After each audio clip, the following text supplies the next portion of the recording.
फिलिपिन्समध्ये आज मोठ्या भूकंपाचा हादरा बसला। रिश्टर स्केलमध्ये या भूकंपाची तीव्रता 7.8 इतकी होती आणि यानंतर अनेक शहरांमध्ये मोठ्या प्रमाणात नुकसान झाल्याची माहिती मिळते। या भीषण भूकंपात 32 जणांचा आतापर्यंत मृत्यू झालाय तर 200 पेक्षा अधिक जण जखमी झाले। भूकंपाचा केंद्रबिंदू फिलिपिन्समधल्या बुरियास शहराजवळ असल्याचं सांगितलं जातंय। भूकंपानंतर प्रशासनानं तातडीनं सुनामीचा इशारा जारी केला।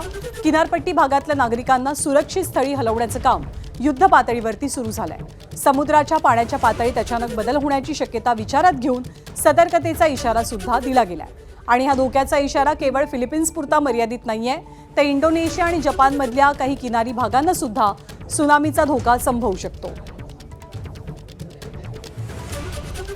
तर ज्या वेळेला भूकंप झाला त्यावेळेला स्विमिंग पूलमधलं पाणी असं काहीसं उसळलं। 7.8 रिश्टर स्केलवरती तीव्रता होती, जो एक खूप मोठा भूकंपाचा धक्का मानला जातो। स्विमिंग पूलमधलं पाणी असं काहीसं ढवळून निघालं। सँटोस विमानतळाची दृश्य आहेत। या विमानतळावरती नुसती धूळ आणि कचऱ्याचं साम्राज्य होतं हे हादरे बसल्यानंतर। तर शाळकरी मुलं शाळेत होती आणि भूकंपाचा धक्का आल्यावरती काय परिस्थिती होती याचं हे बोलतं दृश्य आहे। शिक्षकांनी या मुलांना शांत करण्याचा सर्व परीने प्रयत्न केला, परंतु एखाद्या झुल्यात बसल्याप्रमाणे मुलं हलत होती आणि एक शेड सुद्धा त्याच वेळेला या मुलांवरती कोसळल्याचं पाहायला मिळालं। सुदैवानं कोणालाही इजा झालेली नाहीये।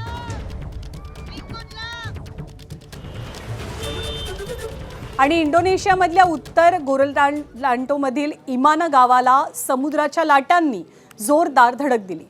फिलिपिन्सच्या परिसरात 7.8 रिश्टर स्केल तीव्रतेचा भूकंप झाल्यानंतर आज सकाळी समुद्राच्या पातळीत मोठी वाढ झाली, त्यामुळे इथल्या नागरिकांना सतर्कतेचा इशारा दिला गेलाय।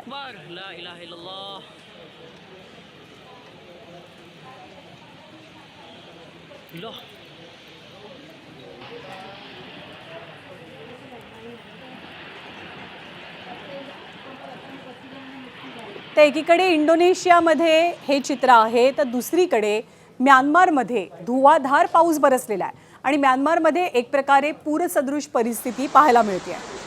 म्यानमारमधल्या यांगून शहरात मुसळधार पावसामुळे जनजीवन विस्कळीत झालं। अनेक रस्ते पाण्याखाली गेले।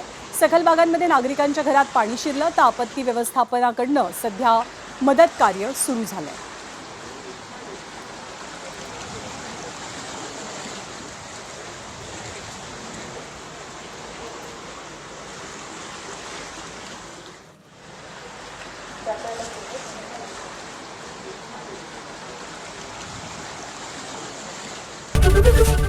एबीपी माझा, उघडा डोळे बघा नीट।